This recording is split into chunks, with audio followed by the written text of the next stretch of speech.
తెలుగు చలనచిత్ర చరిత్రలో 1980ల దశకం అత్యంత కీలకమైన సువర్ణయుగంగా నిలిచింది. ఆ సమయంలో నందమూరి తారక రామారావు, అక్కినేని నాగేశ్వరరావు వంటి మహానటుల ప్రభావం కొనసాగుతుండగా, సూపర్ స్టార్ కృష్ణ మరియు శోభన్ బాబు కూడా తమ ప్రత్యేక స్థానాన్ని బలంగా నిలబెట్టుకున్నారు. ఇలాంటి తీవ్రమైన పోటీ వాతావరణంలోనే కొణిదెల శివశంకర వరప్రసాద్గా సినీరంగంలో అడుగుపెట్టిన చిరంజీవి, తన ప్రతిభ, కృషి మరియు ప్రత్యేకమైన శైలితో అగ్రస్థానానికి చేరుకున్నారు. చిరంజీవి సినీ ప్రయాణంలో 1983లో విడుదలైన ఖైదీ చిత్రం కీలక మలుపుగా నిలిచింది. ఈ సినిమా ఘన విజయం సాధించి అప్పటి వరకు ఉన్న బాక్సాఫీస్ రికార్డులను తిరగరాసింది.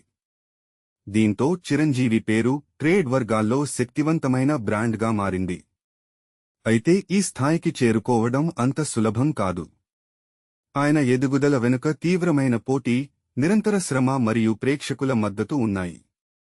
కెరీర్ ప్రారంభ దశలో చిరంజీవికి ప్రధాన పోటీ సూపర్ స్టార్ కృష్ణ నుంచి ఎదురైంది. ముఖ్యంగా 1984 సంవత్సరం తెలుగు సినిమా చరిత్రలో ఎంతో ఆసక్తికరంగా నిలిచింది. ఈ కాలంలో వీరిద్దరి సినిమాలు పలుమార్లు బాక్సాఫీస్ వద్ద నేరుగా పోటీ పడ్డాయి. చిరంజీవి నటించిన అల్లుళ్ళు వస్తున్నారు మరియు కృష్ణ నటించిన రక్త సంబంధం చిత్రాలు తక్కువ వ్యవధిలో విడుదలై ప్రేక్షకుల దృష్టిని ఆకర్షించాయి. కృష్ణ తన మాస్ ఇమేజ్తో ముందుకు సాగుతుండగా, చిరంజీవి వినూత్న డాన్సులు, స్టైలిష్ ఫైట్లు మరియు యువతను ఆకట్టుకునే నటనతో ప్రత్యేక గుర్తింపు సంపాదించారు. 1980ల చివరికి వచ్చేసరికి చిరంజీవి మరియు బాలకృష్ణ మధ్య పోటీ మరింత ఆసక్తికరంగా మారింది.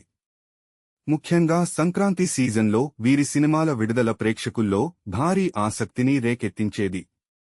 1987లో దొంగ మొగుడు మరియు భార్గవ రాముడు చిత్రాలు పోటీ పడగా, దొంగ మొగుడు ఘన విజయం సాధించింది. 1988లో మంచి దొంగ మరియు ఇన్స్పెక్టర్ ప్రతాప్ చిత్రాల మధ్య జరిగిన పోటీలో కూడా చిరంజీవి చిత్రం విజయాన్ని అందుకుంది. 1989లో అత్తకు యముడు అమ్మాయికి మొగుడు మరియు భలే దొంగ చిత్రాలు పోటీ పడగా, చిరంజీవి చిత్రం భారీ విజయంతో కొత్త రికార్డులు సృష్టించింది. చిరంజీవి విజయ పరంపరలో పసివాడి ప్రాణం, యముడికి మొగుడు, స్టేట్ రౌడీ వంటి చిత్రాలు ప్రత్యేక స్థానం సంపాదించాయి.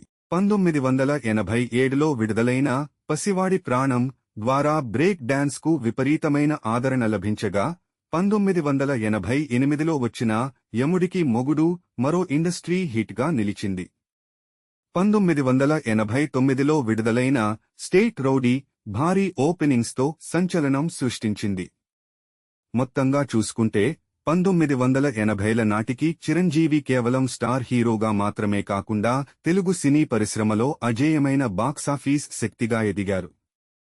సీనియర్ హీరోల పోటీని విజయవంతంగా ఎదుర్కొంటూనే తన సమకాలీనుల కంటే ముందంజలో నిలిచి నంబర్ 1 హీరోగా గుర్తింపు పొందారు.